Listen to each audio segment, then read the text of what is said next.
자, 우리 옆에 분과 건강한 모습으로 오늘도 예배 드릴 수 있게 되었는데 반갑습니다.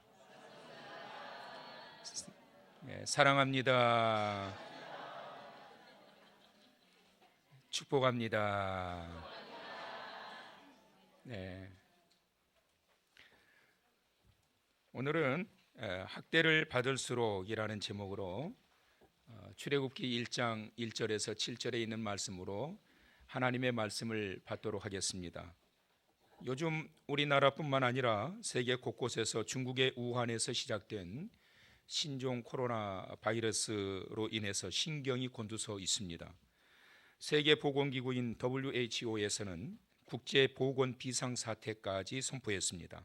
어제까지 중국에서 확진자가 12,000명에 육박하고 259명이 죽었다라는 발표를 보았습니다.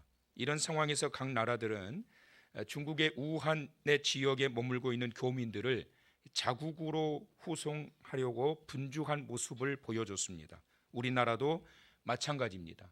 우한 지역에서 빠져나간 인구가 우리 서울시만한 지역인데요. 우한이 한 인구가 1,100만 정도 된다고 그래요. 빠져나간 인구가 500만 명이라고 합니다.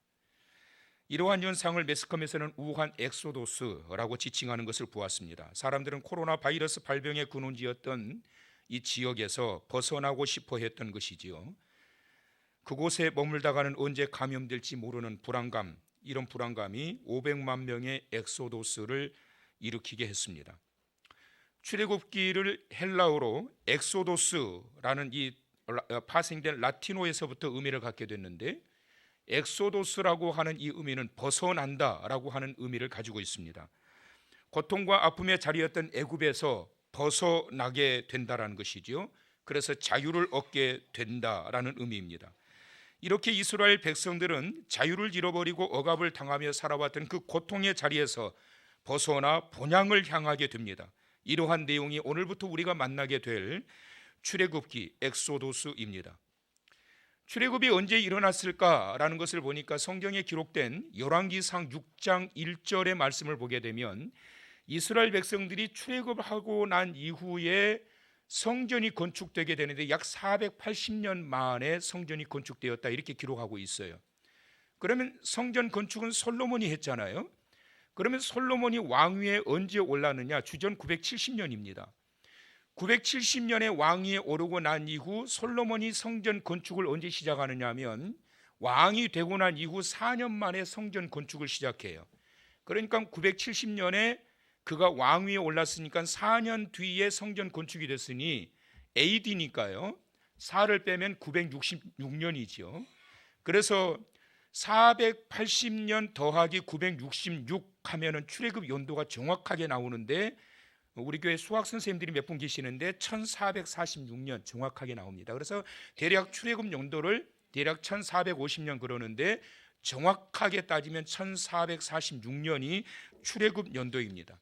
지금으로부터 약 3500년 전에 어떤 일이 있었다라는 건가요? 이스라엘 백성들이 애굽이라고 하는 지역에서 출애굽하게 되었다라고 하는 내용이 출애굽기의 내용입니다.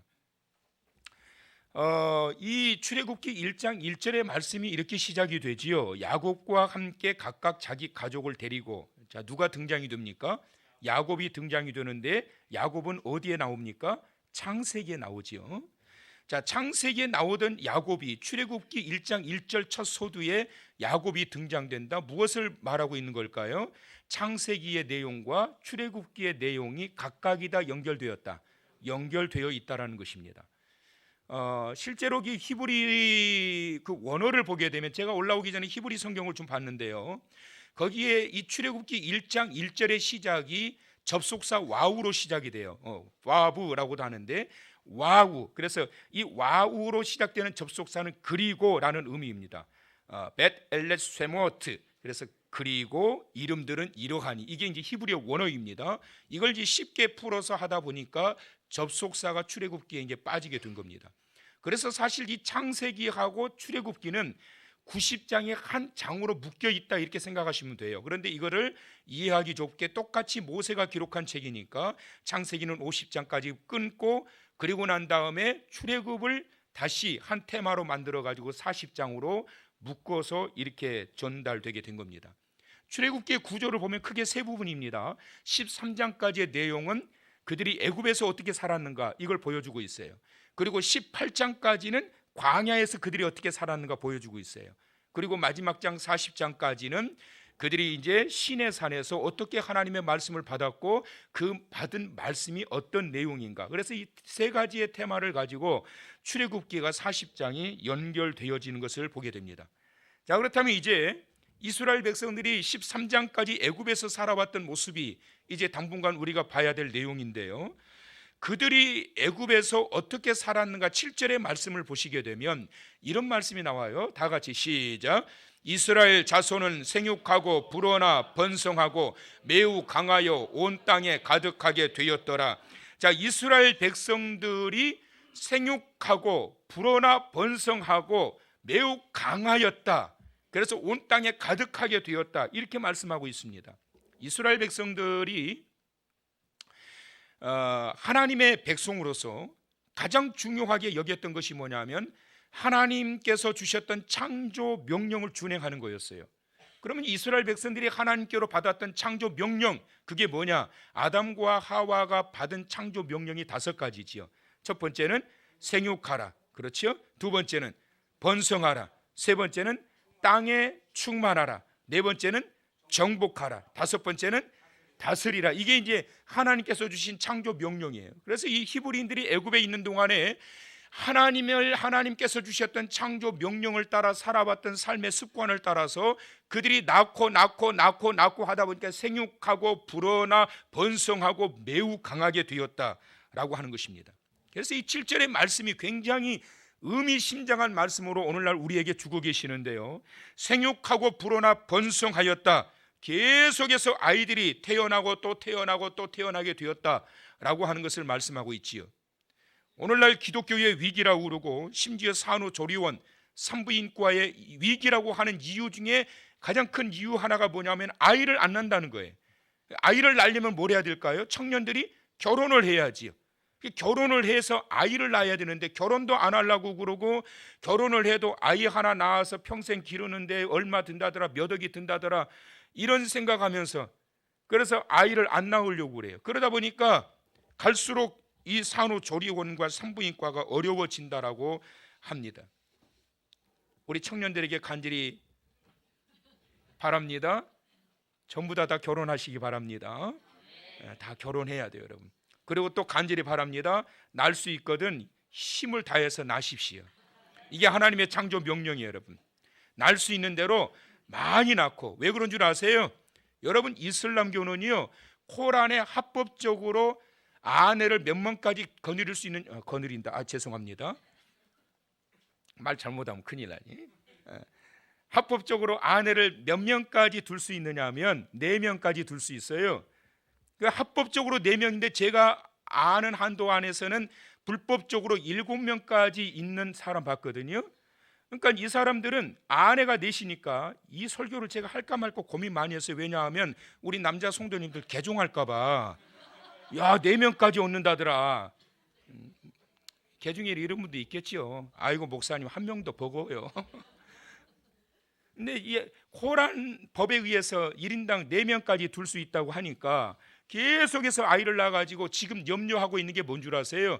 조금만 지나면 기독교인들 청년들은 결혼은 안 하려고 그래, 아이도 안 낳으려고 그래. 그런데 이슬람교는 4명씩 두어. 그리고 난 다음에 막 낳아. 그래서 조금 있으면 이슬람교가 기독교 인구를 추월하게 될 것이다.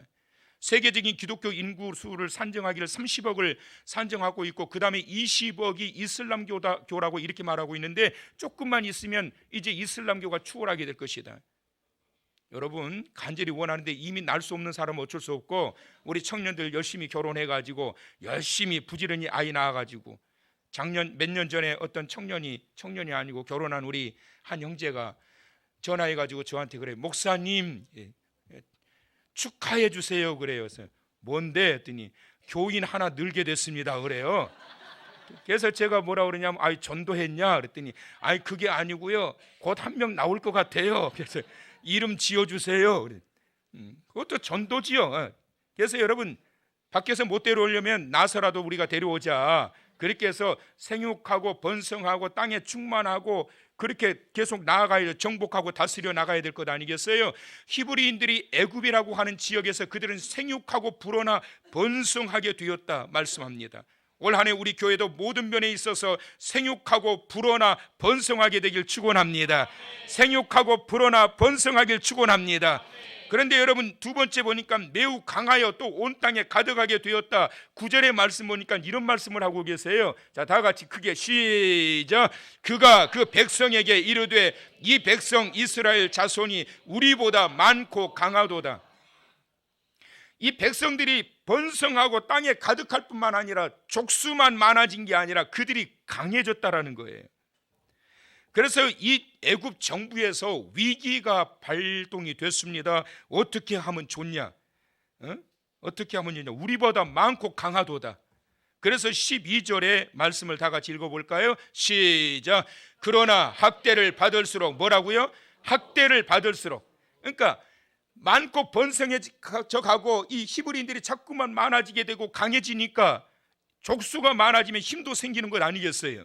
그래서 했던 정책이 뭐냐면 학대를 가하기 시작했단 말이에요. 그런데 그러나 학대를 받을수록, 시작, 더욱 번성하여 퍼져나가니 애굽 사람이 이스라엘 자손으로 말미암아 근심하여. 번성해 나갈 때 학대가 심해졌어요. 그런데 학대를 받을수록 더 번성해 갔어요. 참 놀라운 일이지요. 멈추게 하려고 마귀는 강한 힘을 가지고 공격해 옵니다. 그러나 중요한 것은 그러한 마귀의 공격 앞에 어떻게 대처하느냐입니다. 번성할 때 학대가 임합니다. 그러나 학대가 임할수록 더 번성해 갔다. 히브리인들은 학대를 받을수록 더 번성해 나갔다고 그랬습니다. 이런 배짱과 영적 내공이 있기를 축원합니다. 이런 배짱과 영적인 내공이 있기를 축원합니다. 막는다고 막히지 말고, 방해한다고 포기하지 말고, 건드린다고 넘어지지 말고, 그럴수록 더욱더 번성하기를 축원합니다. 따라서 합시다. 그럴수록 더욱더 번성해 나가고, 그럴수록 더욱더 기도하고, 그럴수록 더욱더 하나님을 바라보고. 할렐루야. 야, 코로나 바이러스 사람 많은데 가지 마라 그러더라. 오늘 주일날 교회 가지 말아라. 야, 어느 서울에 있는 어느 교회는 오늘 예배 안 드린다더라. 한 명 나왔다더라. 엄마 가지 마세요. 알았지? 그렇지. 내가 텔레비 보고 예배 드려야 되겠다. 여러분, 예배 드리기 전에요, 우리 어제 청소 깨끗이 했고요, 예배 드리기 전에 소독 다 했어요. 아까 우리 윤동훈 장로님 소독기 가져와 가지고 무생, 무치, 무예한 소독기 쫙, 이게 위로 올라오니까요 자꾸 기침이 나오는데 기침도 참느라고 혼났어요. 왜냐하면 우리 목사님 코로나 아니야 그럴까 봐. 네, 여러분, 소독 다 했어요. 그런데 결국은 하나님이 지켜주시는 거고, 물론 조심해야 되겠지만 그럴수록 더 우리가 힘을 다해서 예배를 드리고, 그럴수록 더 하나님께 기도하고 영적으로 무장할 생각을 해야지, 막는다고 막히고 위기가 생겼다고 포기해버리고 예배도 안 드리고. 사실 인간적인 생각과 고민이 있었어요. 야, 오늘 예배 때 얼마나 나오려나 고민했는데, 그래서 생각보다는 많이 오셨네요. 생각보다는. 그래서 야, 우리 한길교회 성도들이 역시 믿음이 있구나. 따라서 합시다. 그럴수록. 히브리인들은 박해를 받을수록 더욱 번성하여 퍼져나가니까 애국 사람들이 근심이 깊어졌다. 이게 무슨 말일까요? 방법을 못 찾는 거예요. 지금 이거 어떻게 하면 좋냐. 너무나도 수가 많아져서 강해지기 시작해서 박해를 가했는데 박해를 받을수록 더 많아지고 있으니 이거 어떻게 하면 좋냐, 이 고민이 생겼습니다. 자기들 마음대로 되지 않았습니다. 그래서 바로의 강한 정책이 나오기 시작하는데, 강력한 인권유린, 더 열심히 일을 시켜라. 그냥 하여튼 힘들게 일을 시켜라. 그러면 집에 가면 어떻게 될 거다? 그냥 바로 떨어질 거 아니에요. 결혼하신 분들만 이해가 되실 거예요. 그 다음에 산하 제한 정책을 펴라. 그리고 그것도 안 되니까 남자 아이는 죽여버려라. 나일강에 던져버려라. 나일강에 바로가 던지라고 했던 이유가 있습니다. 그들이 섬기는 나일강 신이 있었단 말이에요. 여러분, 나중에 제가 설명을 하겠지만 하나님이 10가지 애굽의 재앙 중에서 나일강부터 쳐버린 이유가 뭔 줄 아십니까? 바로가 명령을 내려서 이 어린 아이들을 나일강에 던져서 다 죽여버려라. 그것은 나일강, 그들이 섬기는 젖줄이자 신이었던 신들에게 제물로 드리라는 거예요. 제물로 바쳐버리라는 거예요. 애굽의 바로의 공주가 나일강에 목욕하러 내려온 이유가 뭔 줄 아세요? 공주가 목욕탕이 없어서 여러분 목욕하러 나오겠습니까? 그 당시에 애국과 로마 지역에 얼마나 기가 막힌 목욕탕 문화가 그 당시에 발달이 되어 있었는데, 세상에 그 궁궐에 목욕탕이 없어서 바로의 공주가 그 흐르는 냇가에 와가지고 사람들 다 쳐다보는데 목욕하러 나왔겠냐고. 그것은 나일강 신을 향하여 기도하기 위해, 왜? 아기가 없었거든요. 핫셉슈트라고 하는 바로의 공주가 아기가 없었기 때문에 기도하러 나왔다가 만난 아이가 누구냐? 모세였던 거예요. 아무튼 이렇게 해가지고 이렇게 강한 정책을 폈습니다. 그러면서 산파들을 불러가지고 남자아이가 태어나거든 죽여버려라. 여러분, 이 명령을 받았던 산파들이 얼마나 무서웠을까요? 이 사람들은 히브리 산파입니다. 하나님을 섬기는 자들이었어요. 바로의 서슬퍼런 권력자의 말을 듣자니 하나님이 두렵고, 하나님의 창조 명령을 따라 이 아이들을 살려주자니 저 엄청난 무서운 권력자가 두렵고, 사귀느냐 살리느냐 죽이느냐, 살리면 내가 죽을 것 같고, 죽여버리자니 내가 더 죽을 것 같고, 이걸 이러지도 못하고 저러지도 못하고 어떻게 해야 될까? 여러분, 이런 상황이 있을 때 여러분 어떻게 하시겠습니까? 죽여야 내가 사는데 어떻게 할까? 놀라운 것이 있습니다. 17절의 말씀을 여러분 다 같이 크게 읽어보실까요? 자, 17절 시작. 그러나 산파들이 하나님을 두려워하여 애굽 왕의 명령을 어기고 남자 아기들을 살린지라. 할렐루야. 여러분, 이게 쉬운 게 아니거든요. 이게 쉬운 게 아니에요. 시브라와 부하라고 하는 히브리 산파들이, 히브리인들의 아이가 남자들이 태어나는데 이 아이들을 죽여야만 내 생명이 유지되는 거고, 살리면 내가 죽는 건데 이걸 어떻게 할까? 그런데 이 산파들은 애굽 왕의 명령을 어겼다. 어떻게 이런 배짱이 있을 수 있었을까? 그것은 바로 하나님을 두려워하여. 시작. 하나님을 두려워하여. 시작. 여러분, 누가 범죄를 쉽게 하는 줄 아세요? 누가 막 가는 줄 아세요? 누가 자기밖에 모르는 줄 아세요? 하나님 두려운 줄 모르는 자예요.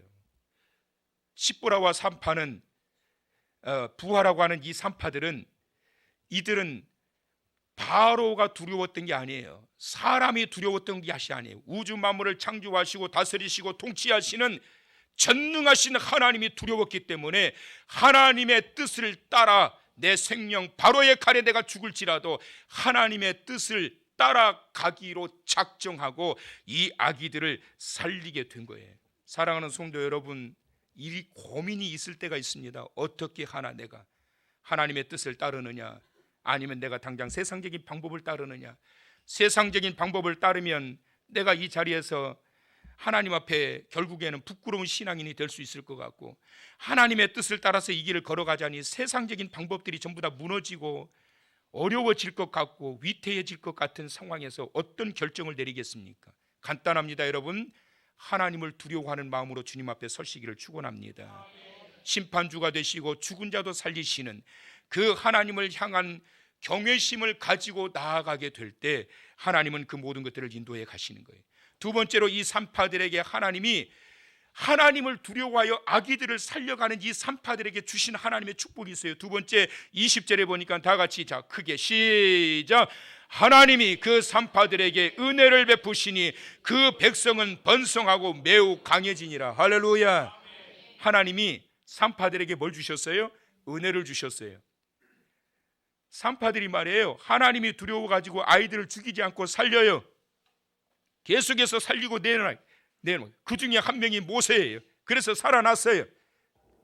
그러자 하나님이 주시는 게 뭐냐면 은혜를 베푸셨다. 그러니까 죽어가는 아이들이 없이 계속 살리게 되고 계속 살아나게 되니까 그 백성은 더 번성해지게 되고 매우 강해지니라. 할렐루야.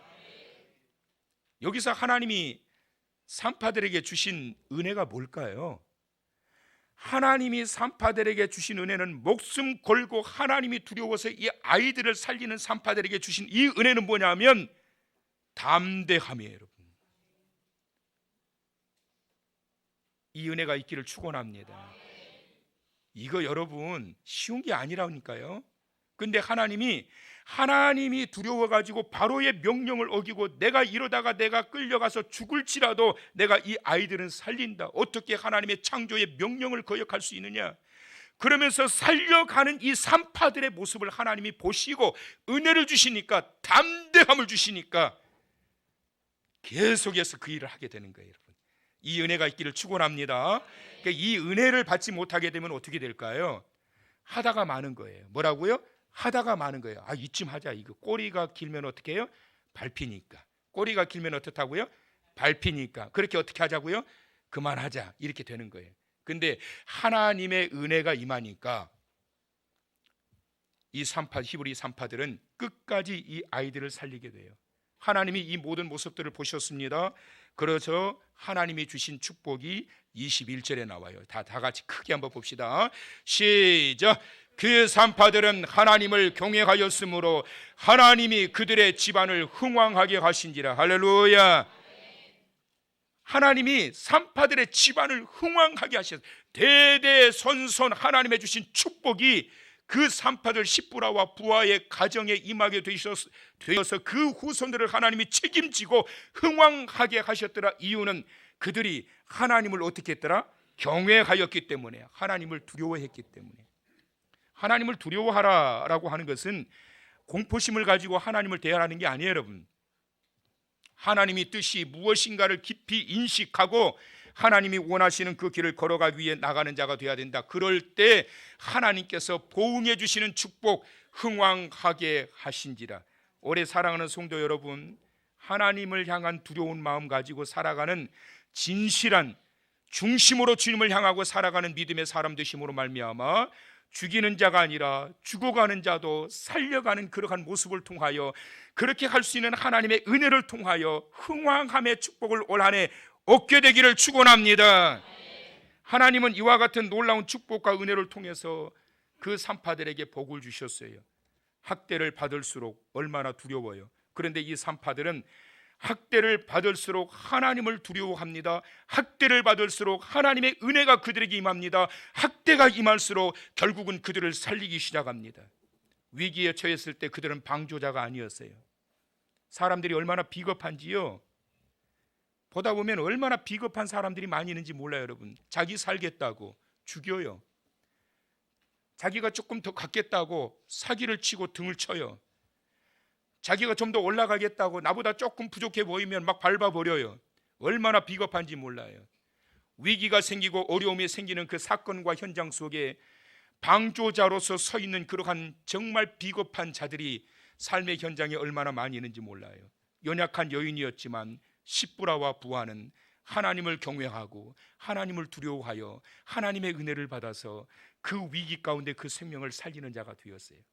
그럼에도 불구하고 그럴수록, 학대를 받을수록 하나님의 뜻에, 하나님의 편에 서서 나아가는 자가 되시길 축원합니다. 저는 오늘 이 말씀의 결론 부분으로 중국에서 지금으로부터 9년 전 2011년에 일어난 일을 영화로 만들었던 버스 44라는 영화의 내용을 소개하고 말씀을 마치려고 합니다. 어떤 여성 버스 운전사가 버스를 운행하면서 산길을 넘고 있었습니다. 44번 버스였습니다. 한참을 가고 있는데 건장한 남성 2명이 그 길 한가운데 서가지고 그 버스를 가로막습니다. 태워달라는 거죠. 이 여성 운전자가 어쩔 수 없이, 정류장은 아니었지만 문을 열어가지고 이 2 남성을 태웁니다. 버스에 타자마자 이 2 남성은 강도로 돌변을 해서 거기에 승객들의 금품을 탈취하고, 운전사가 여성인, 젊은 여성인 것을 알고 그 여성을 버스 안에서 성희롱을 합니다. 거기에 여러 승객들이 있었지만 아무도 나서는 사람이 없었습니다. 거기서 끝나지 않았습니다. 이 여성 승객을 강제로 끌고 숲으로 데리고 끌고 나갑니다. 여성은 반항을 하고 소리를 치지만 힘없는 여성은 2 남성에게 끌려가게 됩니다. 그때 어떤 한 젊은 남성이 자리에서 일어나 가지고 이렇게 말합니다. 여러분, 보고만 계실 겁니까? 저와 함께 저 운전기사를 도웁시다. 그러나 그 안에 있는 승객들은 아무도 나서는 자가 없었습니다.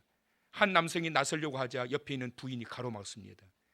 가만히 있으라고, 당신도 위험해진다고. 결국은 이 남성이 혼자서 끌려가고 있는 그 여성을 돕기 위해서 가다가 이 남성들에게 몰매를 맞게 됩니다. 그리고 다리에 칼로 상해까지 입게 됩니다.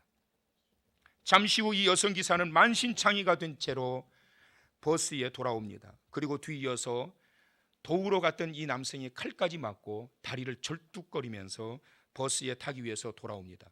운전석에 앉아 있었던 이 여성이 그 남성을 타지 못하게 합니다.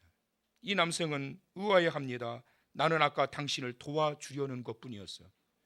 그러나 오히려 이 여성은 당신을 태울 수 없습니다. 타지 마세요. 그리고 강제로 문을 닫아버리고 그 남성의 짐을 밖으로 집어 던져버립니다. 그리고 차는 쏜살같이 출발해버렸습니다. 이 남성은 차를 놓쳤기 때문에 다리를 절면서 터벅터벅 한참을 목적지를 향해 걷고 있는데 얼마 안 가서 경찰차들이 모여 있는 모습을 보게 되고 낭떠러지 밑에 한 버스가 추락해 있는 것을 보게 됩니다. 바로 얼마 전에 자기가 내렸던 버스 44번 버스였습니다. 이 운전기사는 위기에 처했던 자기를 도와주지 않고 방조했던 승객들과 더불어 동반 자살을 택했습니다. 전원 사망이었습니다.